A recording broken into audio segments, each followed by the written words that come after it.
I think freedom, therefore, it's the gift that makes life really worth living. And without freedom, life gradually becomes not so worth living. That's why you study history, you study war heroes, you study brave people, you study like the brave heart archetype. When people are deprived of freedom long enough, they all become willing to die in the name of freedom. Mm-hmm. Now, weaponized morality, moralistic camouflage would tell us there is nothing worse than death. Mm-hmm. But quote our friend Robert F. Kennedy Jr. So no, there's plenty that's worse than death. Oh yeah. How about having your freedoms taken away? Mm-hmm. For starters. How about living under the control of someone else? How would you like to live in a perpetual abusive situation that you call normal, but it's an abusive situation? There's a lot that's worse than death. And last thing I'll say on a airy fairy note, and again, I don't care what someone's spiritual beliefs are, religious beliefs. So like take all this, filter it through your brain. But I think right now there's a reason why freedom of religion is being attacked. And there's a freedom, you look at history, why one of the first steps of communism and Marxism is to destroy religion, ban it, outlaw it, burn all the religious books. It's because if people have a belief in a higher power, they kind of realize a universal principle of there is no death. There's only transition. So, death just means cool. Like we're then in heaven or we're in a different lifetime. Like you put your own spin on it. But if you ban religion, ban beliefs in a higher power, and essentially ban beliefs that death is really only an illusion, then you can get people scared of death. They're scared to death of death. Now they're very controllable because they'll believe, well, there's nothing worse than death. It's like, how about you controlling me? That's much worse than death. People who aren't afraid of death are very threatening to people that want to control them. Yes. Because manipulating people with the fear of death, COVID's going to kill you. That's manipulated so many people around the world for the past 2 years. But when someone's not scared of death because they've got their connection to the higher power, their own beliefs that they've formed, they're not controllable. They serve someone far superior than the tyrants in the tyrant's narrative. Brilliantly said. I think it was written, I don't know who wrote it, some Eastern philosopher said the way of the warrior is the resolute acceptance of death. And it's like, if you're going to live, if you're really going to live, it's like you need to go ahead and be an adult and stare at death and be like, that's happening, and accept it. Like, let it, like, integrate it deep into your being and get on with life, like just get on with it.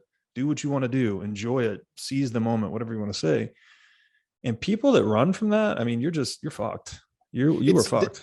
Because it's denial. Yeah. You're super fucked and you're in super denial. Yeah. Every human being that's ever been born has eventually died. Right. And then newsflash, every human being that's currently living will eventually die. And that's not being like, oh, now just be depressed and fear death. No, it's more to take up the ethos of what you just said of once you come to terms with death, now you're really living. Yes. Now you appreciate every waking moment. I every single time I pick up my son, I so appreciate it. It's never been taken for granted because I know this lifetime is a gift that lasts for a blink of an eye. Right. I know death will happen. I don't wish it to happen tomorrow. I hope it's a long time away.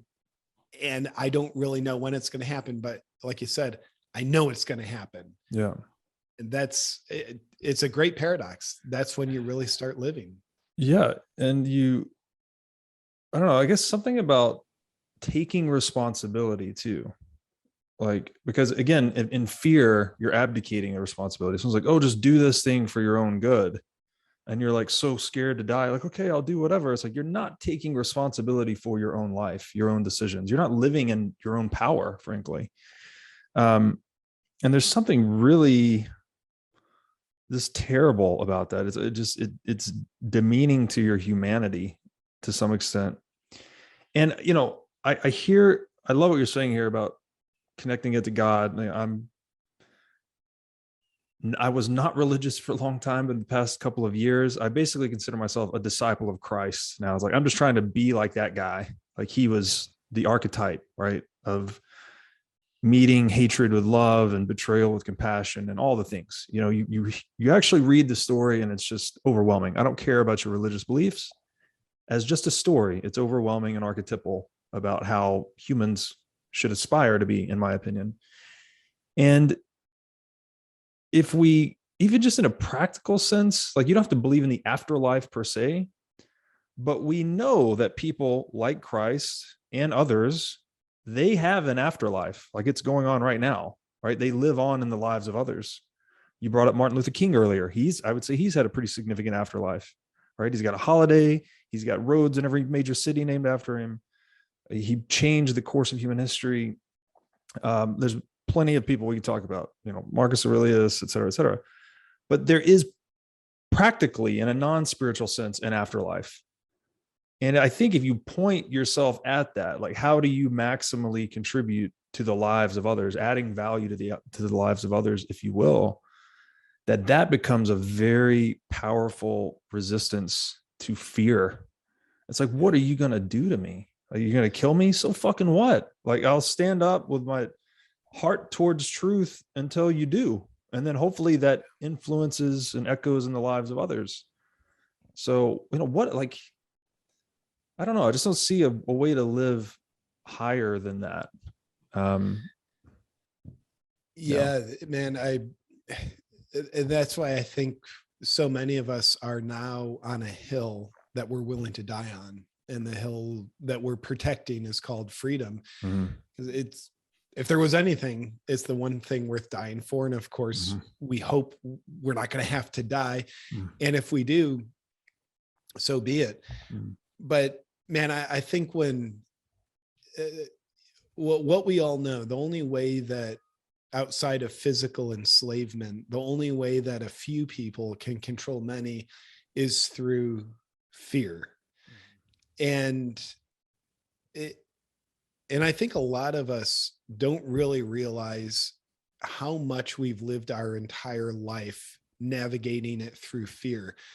What we do and what we don't do can largely be instructed by how we're going to avoid fear. But when we become willing to be scared to death, as opposed to avoiding the fear of death, okay, I'll live my life. I'll get the safe job. I'll do as I'm told. And like, yes, sir. That's all fear. I'm avoiding the sensation of fear by acting out of fear.